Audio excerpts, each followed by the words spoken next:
আসসালামু আলাইকুম ভাই, আমি একটা ভিডিও বানাতেছি শর্ট।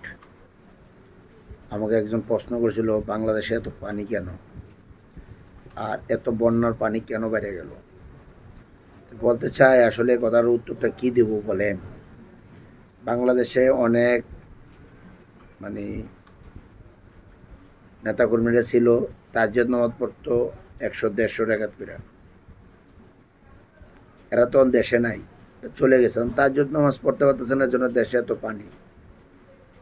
আর তাজ্জুদ নামাজ যদি নামাজ পড়তে পারতো 100-150 টাকা করে যদি পড়তে পারতো, ওই লোকটা তখন দেশে নাই, না কোথায় আছে তাও কইতেও পারি না। এর জন্য দেশের মধ্যে এত পানি হয়ে গেছে ভাই।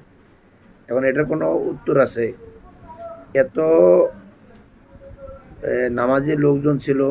আমাদের প্রধানমন্ত্রী, সাবেক প্রধানমন্ত্রী শেখ হাসিনা, উনিও অনেক নামাজ, তাজ্জুদ নামাজ টামাজ পড়তো। উনিও ইন্ডিয়া চলে গেছে, উনি ইন্ডিয়া থেকে যাইয়ে পানিটা ছেড়ে দিছে।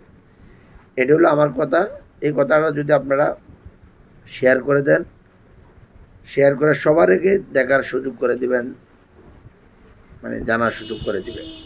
এটা বলে আমি এই জায়গায় ভিডিওটা শেষ করলাম।